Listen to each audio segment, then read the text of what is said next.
Chers auditeurs, bonjour. Je suis ravi de vous retrouver pour la seconde partie de notre entretien sur la bipolarité avec nos deux invités, Sophie et Mélodie. Vous le constaterez, ce deuxième volet s'intéresse un peu plus à l'aspect médical du sujet. Je n'en dis pas plus et vous laisse en excellente compagnie. Bonne écoute et à très bientôt. Alors nous arrivons maintenant à peu près à la moitié de notre entretien. Je crois qu'on a fait un peu le tour de vos personnalités, de vos vies, de vos expériences. Je voudrais maintenant qu'on aborde le sujet et la raison pour laquelle vous avez décidé de consulter un professionnel. À quel moment vous vous êtes dit, bon là j'ai besoin d'aide, il me faut absolument l'aide d'un professionnel, d'un psychiatre, d'un psychologue? Moi, c'est quand j'ai retrouvé mon père. Comme je t'avais dit, mon amie Nathalie, là, qui était retoucheuse photo, elle m'a dit clairement, faut que tu consultes un psy, il te manque ce vieux fantôme et tout. Donc, je suis allée voir sa psychiatre. Ça s'est bien passé. Ouais, ça s'est très bien passé. Je suis restée 11 ans avec cette psychiatre. J'ai pleuré toutes les larmes de mon corps quand elle m'a annoncé sa retraite, quand j'ai fait le dernier chèque. J'étais très, très attachée à ma psychiatre. Ça m'a énormément aidée. Mais j'ai été vite sous antidépresseur avec elle. À cause de mon TOC. Parce que je m'arrache les cheveux, je sais, je t'ai dit. J'ai un gros trou, là. Ça m'embête, hein, ça. Et même pendant que tu faisais ta thérapie, ça, tu continuais? J'ai commencé le jour j'avais 14 ans, le jour où j'ai failli perdre ma mère. D'un accident de ski, ça a été très, très grave. J'ai su par mes tantes qu'elle était à 2 doigts de la mort. Elle a failli faire une embolie pulmonaire. Enfin, j'étais tellement stressée. Ce jour-là, j'ai commencé à me faire des boules et à tirer mes cheveux. Et c'est devenu une espèce d'addiction, mais je suis hyper addicte. Et je suis dans un autre monde quand je fais ça. Et toi Mélodie, quel a été ton déclic? C'est à mon premier burn-out, je pense que je pensais être un burn-out. Et ensuite à ma dépression quelques années plus tard. C'est souvent dans ces moments-là qu'on consulte parce qu'on sent qu'on a besoin d'aide. On se sent sans énergie, on a du mal dans mon cas, du mal à dormir aussi, très anxieuse, angoissée. Donc c'est dans ces moments-là qu'on consulte en général, parce qu'en phase hypomaniaque ou maniaque, on se sent très très bien. Donc voilà. Et dans mon cas, j'ai vraiment commencé j'ai été diagnostiquée sur la période où j'ai fait ma première crise maniaque, où j'ai été hospitalisée sous contrainte dans un hôpital psychiatrique. C'est pas toi qui as voulu être hospitalisée? Ah non, je voulais pas du tout. Ouais. Et donc c'est mon mari à l'époque qui l'avait fait. Et rapidement, il a fait des liens avec mon père, la bipolarité, et il s'est dit que ça devait être ça. Donc Mélodie, tu as été hospitalisée par contrainte. Et toi Sophie, est-ce que ça t'est déjà arrivé? Jamais par contrainte, mais une loque, je me lavais plus. À chaque fois, hein, ça faisait ça. Je me lavais plus ni les dents, ni rien. Enfin, 5-6 jours, je mangeais n'importe quoi et j'étais merde, quoi. Je pouvais pas faire autrement que d'atterrir aux urgences psy. Donc, je suis allée à Sainte-Anne 2 fois parce que je voulais juste mourir, quoi. J'en pouvais plus. C'était horrible, hein, à Sainte-Anne. Bellevue, là où on a été toutes les deux. Moi, c'est une très, très bonne expérience. Je suis restée 2 mois. Et mes 3 autres hospices, je suis restée 5 jours. 8 jours la 3e. Mais c'était horrible. Les 3 premières, horribles. Là, quand je suis arrivée à Bellevue, pendant 2-3 jours, j'ai regardé parce que j'étais sûre que ça allait être comme les HP. 4-5 jours, là, je commençais à m'ouvrir, à être bien, quoi. J'étais bien là-bas. Qu'est-ce qui était terrible à Sainte-Anne? T'es du bétail, quoi. T'es un numéro. Mais l'hôpital public, c'est vraiment traumatisant. T'as des douches, tu glisses, c'est pourri, tout est pourri. Les lits sont pourris. Les psys sont hyper fermés, alors que là, mon psychiatre, on se faisait des blagues, hyper top, quoi. Et là-bas, on a du mal déjà à choper le psy. Tu peux pas choper le psy. Et j'ai l'impression que t'es un numéro. Et moi, dès que j'ai dit que mon père était bipolaire, hop, ils m'ont casé. Je les ai vus. Hein. Tout de suite, ils ont cliqué et c'est bon, ils m'ont mis dans la case bipolaire sans me le dire, hein, sans me dire. Mais ça, c'est vrai que l'annonce du diagnostic, moi, il n'y a pas vraiment d'annonce du diagnostic en bonne et due forme.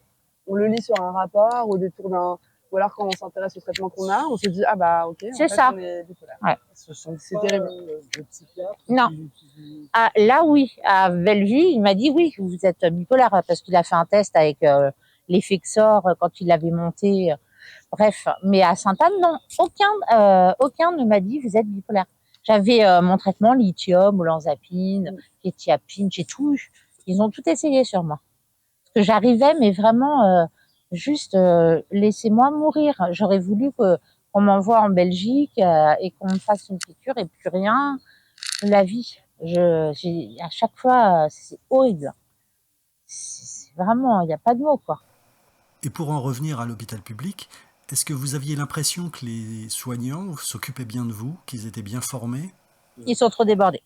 Oui, il manque de moyens, c'est Ouais, sûr. il manque de moyens. Après, il y en a certains qui le font avec le cœur et d'autres vraiment qui sont moins enthousiastes en tout cas, et moins bienveillants. Après, c'est un milieu très difficile en hôpital psychiatrique. Il y a vraiment des pathologies très sévères aussi. On côtoie des personnes qui ont une pathologie vraiment plus grave que la nôtre, en tout cas qui s'expriment de manière parfois violente. Donc, ils subissent aussi de la violence au quotidien. Donc, je pense que c'est pas facile pour eux. Et ce qu'on remarque en hôpital, enfin, dans les hôpitaux publics, c'est que notre voix ne compte pas vraiment. Voilà. On se sent déshumanisé. Voilà. C'est du bétail, tu Du disais. bétail. Et comment l'hôpital traitait vos accompagnants, vos familles? Est-ce qu'ils étaient tenus à l'écart ou est-ce qu'ils pouvaient prendre part à vos traitements? Non, moi, il est rentré dans le bureau du psy, André, à Sainte-Anne. Mais par contre, Moi, j'avais du mal à avoir des échanges et des nouvelles. Surtout qu'on est privé. Enfin, dans mon cas, quand on est hospitalisé sous contrainte, on est privé de son téléphone, on est en pyjama. pas de câble. Voilà, Et moi, par manque de lit, ils ont dû m'envoyer au pavillon le plus trash. Donc moi, j'ai vécu l'enfer. Hein. Une nana à poil avec la couverture bleue de l'HP, comme ça, enfin des cas très très lourds, tu vois du globe. Enfin, tu vois, j'étais pas du tout dans mon monde. Hein. Et j'ai pété un câble. J'ai dit au chef de psychiatre, vous me sortez de là parce que c'est horrible, c'est pire. J'ai été traumatisée en fait. J'ai vu des trucs, le réfectoire, passe-moi le sel, enfin non mais des trucs, c'était ignoble. Mais ce qui m'a traumatisée, c'est d'être finalement là où j'avais eu l'occasion d'emmener mon père dans le passé.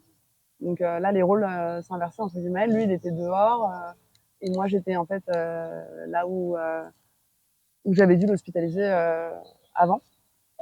Mais ça nous a aussi rapprochés, je pense, de partager la même maladie. Vous échangiez beaucoup sur la maladie avec ton père? Vous partagiez vos expériences? Il n'aime pas trop reparler de ses phases maniaques, du passé. Donc, des fois, on en parle, mais je vois que ça le gêne et qu'il préfère. Surtout que c'est un médecin. Effectivement, les personnes qui ont un trouble bipolaire peuvent avoir fait de très belles études.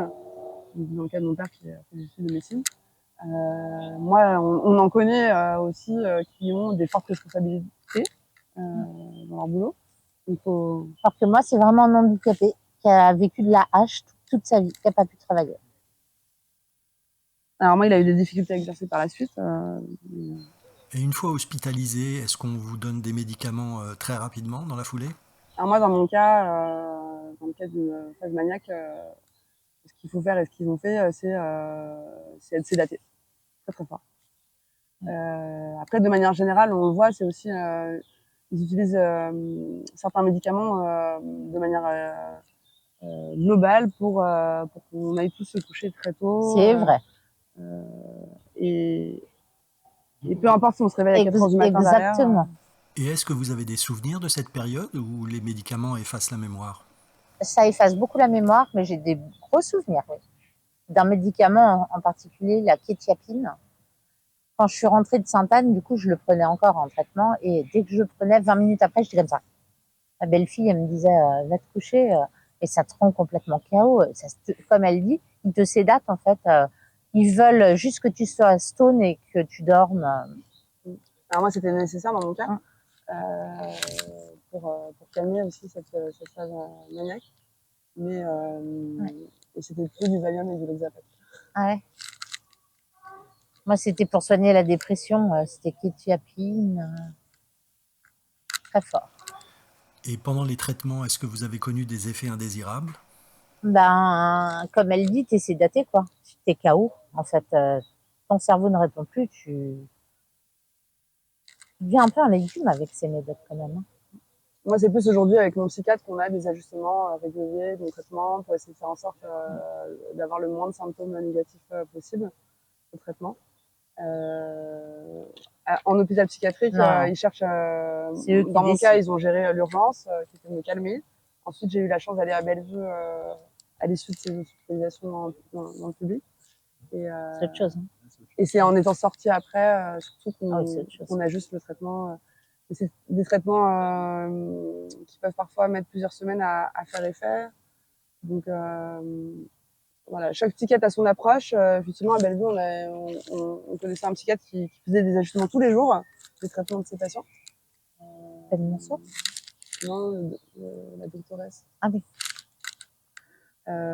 Et d'autres qui sont plutôt qui attendent voilà, plusieurs jours, semaines avant de réajuster. Mais on est entendu, on est écouté cette fois, Ah ouais. contrairement à l'hôpital psychiatrique public. Ah ouais, ouais, rien à voir. On a même du mal des fois à savoir ce qu'on nous donne. On est tous à la queue leu à l'hôpital public et on prend un traitement. Et si on... Moi, il y a une fois où j'ai pas voulu prendre un traitement parce que c'était quelque chose pour dormir à 18h. Et en fait, j'arrivais à peine à aller dîner. Donc je leur ai demandé de me le donner plus tard et tout de suite ça a été oh là là, elle refuse son traitement, c'est grave, ça a fait toute une histoire.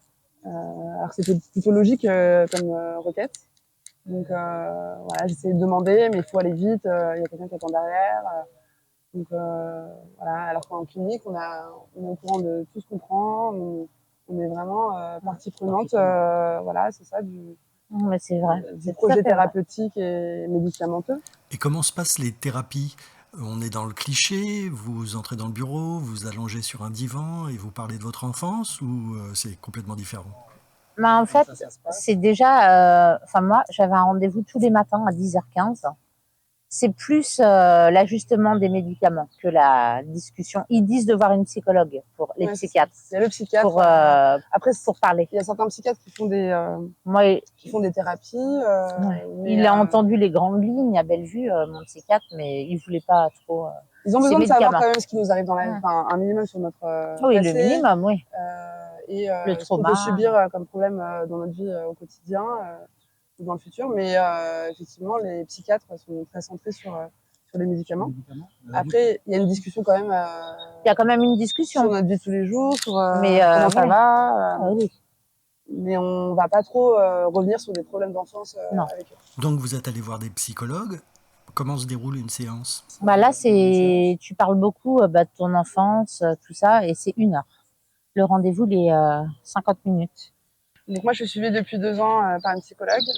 Et en général, ce qui se passe, c'est qu'on parle, on parle du présent ou des derniers jours qui se sont passés depuis notre dernière consultation. Et ensuite, on essaye de reparler du passé plus lointain parce qu'il y a une connexion, il peut y avoir une connexion entre nos comportements ou la manière dont on prend les choses, nos émotions, avec voilà, ce qu'on a vécu par le passé, nos traumatismes. Donc, moi, je dirais qu'il y a une demi-heure, 45 minutes où je parle de mon quotidien. En tout cas, en ce moment, c'est le cas parce que j'ai pas mal de difficultés à surmonter. Et au moins, un quart d'heure. C'est intéressant de comprendre comment on fonctionne et pourquoi on le fait. Maintenant, il faut essayer de changer. Moi, je l'ai pas fait assez longtemps parce que j'ai jamais eu de psychologue. Or, et là, à la clinique Bellevue, je l'ai vu 4 fois. Donc, je peux pas te dire. Tu ressens pas le besoin de faire des thérapies Non, comme ça? j'en ai marre de. Je sais tout ce qui me suis arrivé. Je connais mon enfance. Je crois que j'en ai marre. Je devrais, hein, parce que mon psychiatre m'a dit que je devrais prendre une psychologue. Mais pour l'instant, non. J'attends un peu. Alors une fois que la période d'hospitalisation se termine, Comment se passe le retour à la vie civile? Comment se passe le quotidien? On stresse énormément pour le retour. Et après, on refait nos marques. On retombe un peu dans les mêmes travers pour moi. Ah oui. C'est vrai qu'on a plein de bonnes résolutions qu'on se donne pendant notre séjour, surtout vers la fin. Où on se projette vers la sortie et on se dit, voilà, je vais faire ci, je vais faire ça, je vais faire... Et des fois, on est un peu, dans mon cas, peut-être Oui, un peu déçu de procrastine. reprendre des schémas qui peuvent être destructeurs. Est-ce que le fait de sortir de l'hôpital, après avoir fait une thérapie, d'avoir pris des médicaments qui équilibrent peut-être vos humeurs, est-ce que vous vous sentez plus assuré dans la vie? Est-ce que vous vous sentez avoir plus de force, plus de confiance? Tout doucement, mais tu vois, je voudrais arrêter mon toc avec les cheveux. Hier soir, j'ai lutté, mais ce matin, j'ai pas pu résister. Et je suis dans un espèce de délire, dans un nuage. C'est très bizarre ce truc. Donc je me dis, je vais arrêter, c'est fini, mais tu peux pas, t'arrives pas. Fumer, c'est pareil. Mais je pense que se connaître, c'est le combat d'une vie, en fait. Et que c'est pas en quelques séances qu'on peut vraiment parfaitement se connaître, surtout dans le cadre de la bipolarité où notre cerveau brille de temps en temps. Donc, Est-ce que dans ces on se connaît moments-là, pas parfaitement. Moi, je me connais pas parfaitement. Je vais avoir 35 ans et je suis loin de me connaître. Après, théoriquement, quand on est bipolaire stabilisé, on n'a plus la maladie qui s'exprime au quotidien. Mais en fait, ce qu'il faut essayer de soigner, ça va être tous les dégâts qu'on a pu causer dans les périodes où on n'a pas été stable. Donc, ça peut être lié au boulot. Si on sort d'une dépression, comment on fait pour retrouver son travail si on l'a perdu, essayer de soigner les relations qu'on a pu abîmer. En fait, il faut assumer les conséquences qui sont parfois assez dramatiques des crises qui viennent de se passer. Mais la maladie, le trouble de l'humeur, Selon votre expérience, est-ce que la médication stabilise assez bien les troubles de l'humeur? Quand même, ouais. Alors moi, dans mon cas, je ne sais pas effectivement si... parce qu'il n'y a pas que les médicaments, il y a l'hygiène de vie, qui est très importante pour les bipolaires. Donc là, aujourd'hui, moi, je fais mon maximum en termes d'hygiène de vie, désormais. Et ça peut... Il y a des personnes qui ont un trouble bipolaire qui ne prennent pas de médicaments, mais qui ont une hygiène de vie vraiment très carrée. Heure de lever, heure de coucher fixe, pas d'alcool, pas d'excitant, pas de café, qui vont réussir à se passer des médicaments. Donc moi, je ne sais pas encore si mon traitement est adapté parce que j'ai fait quand même 2 crises assez importantes en 2 ans. Mais il ne faut pas compter que sur les médicaments. Il y a aussi effectivement aussi le lien qu'on peut avoir avec notre psychologue. Il y a l'hygiène de vie, l'entourage. Ouais. Mais c'est vrai, l'hygiène de vie, c'est hyper important. Et à propos de votre entourage, est-ce qu'il est facile de leur expliquer ce que vous ressentez? Est-ce que vous leur donnez des indications, puisque vous avez fait des thérapies, donc vous vous connaissez un peu mieux? Est-ce que vous leur donnez des indications sur la manière dont ils doivent se comporter avec vous? Est-ce que vous leur donnez une méthode, entre guillemets? Moi, dans mon cas, ils sont plutôt à faire la police. Pour les amis proches, en tout cas, qui sont au courant. Et pour les autres, c'est vrai qu'en France, c'est compliqué de ne pas boire d'alcool. Moi, je m'interdis pas de boire un verre, mais en fait, le secret, je pense que c'est la modération. J'ai pas envie de tomber dans une routine qui serait trop contraignante non plus, parce que j'ai 35 ans. Mais il faut que je sois un peu plus modérée. Moi, je bois pas d'alcool, non. Je fume pas de drogue, je prends pas de coke. Non, j'ai pas ce problème. Tu vois, ce soir, on va dîner ensemble, je vais boire un verre de rosé ou 2. Ouais, mais ça, c'est de la l'alcool, c'est pas mon truc, donc. En fait, dans mon cas, c'est vrai qu'on peut essayer de trouver dans l'alcool ou dans les stupéfiants un moyen de s'échapper un peu de notre réalité qui peut être parfois compliquée. Mais en fait, c'est un cercle vicieux. Après, on peut déclencher d'autres crises à cause de ça. Est-ce que vous avez essayé les thérapies de groupe? Moi, J'en ai Des groupes fait de parole ou une fois, j'en ai fait, mais ça m'a pas plu. ça t'a pas plu? Non, moi j'ai failli participer à un groupe de parole, mais il n'y avait pas de place parce que c'est très demandé, À Belleville, organisé par la Maison Perchée, une association justement qui essaye de déstigmatiser les troubles mentaux en France et qui est fondée sur la pérédance. Donc c'est non médicalisé. Mais j'ai pas eu encore l'occasion de le faire. Alors d'après votre expérience, en plus vous êtes 2 générations de femmes, donc c'est intéressant d'avoir votre avis à ce sujet. Est-ce que vous voyez au fil du temps une amélioration dans la prise en charge, le diagnostic, les soins aussi, qui sont donnés en France sur les personnes atteintes de troubles ou ayant des problèmes psychiques? Est-ce que vous voyez une véritable amélioration avec le temps? De votre moi, point je de pense vue, que ça avance. ça s'améliore Je quand pense même. qu'on est diagnostiqué plus vite Mm. qu'à une certaine époque. Donc ça veut dire une prise en charge plus tôt. Et ça veut dire la possibilité de réajuster le traitement au fil de la vie de la personne. Mais en termes de médicaments, c'est compliqué.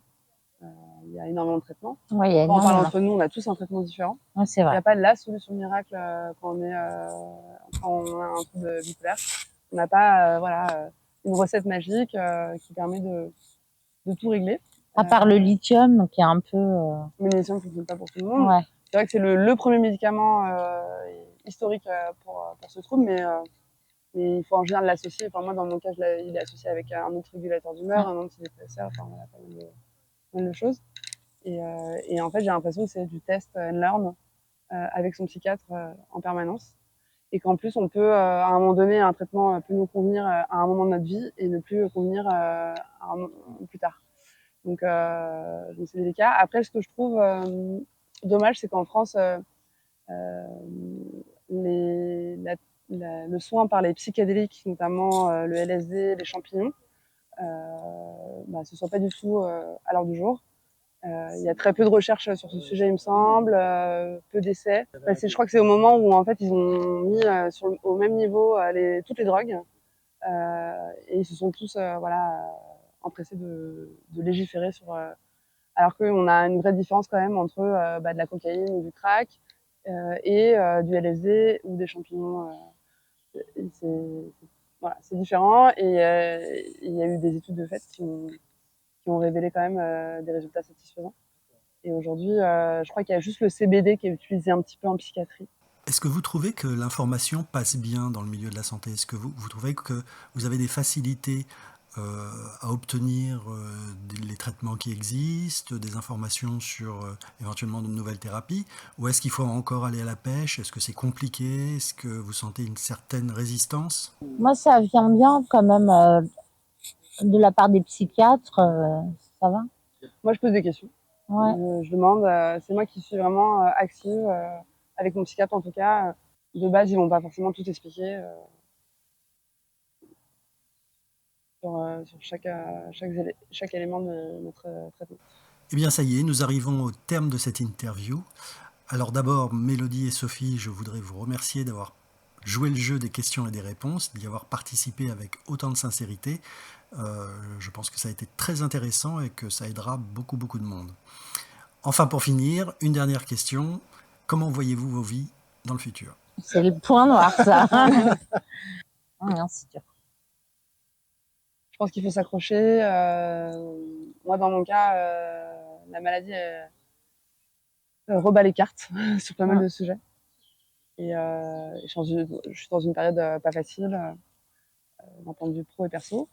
Mais voilà, il faut s'accrocher, essayer de faire son maximum pour faire sa part du job. Ouais. Comme on l'a dit, il y a les médicaments, mais il n'y a pas que ça. Il faut être proactif et essayer de faire du mieux qu'on peut. Avoir un suivi régulier avec un psychologue, c'est quand même important, Sophie. Ouais, peut-être. Prendre bien son traitement, voilà. Faut faire sa part du job et il faut essayer de rester optimiste. Voilà. On a quand même un système de soins en France qui est pas trop mal, même si on l'a dit tout à l'heure, ça manque de ressources dans les hôpitaux psychiatriques. Donc, je pense qu'on a la chance quand même d'être en France. On a la chance, aujourd'hui, il y a des personnalités publiques qui commencent à parler de leur vulnérabilité. Il y a des associations, on en a parlé. Donc, et je pense qu'il faut essayer de pas en avoir honte. Je travaille dessus. Non, bravo José pour cette démarche. Merci. Cette démarche Bravo José. et ton intérêt pour la santé mentale. Ça peut aider à la fois des personnes qui sont touchées par un trouble ou l'entourage. Donc, merci.